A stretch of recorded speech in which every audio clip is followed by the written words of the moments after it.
Hey, what's up guys? Vic Christoph with PhoneArena here, and today we're comparing the cameras on the new OnePlus 7 Pro against the Samsung Galaxy S10 Plus, recording in 4K 30 with both phones.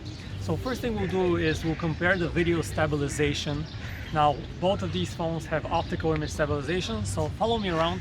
Let's see how they stabilize. Both phones are handheld. Let's move a little bit faster now. Follow me around.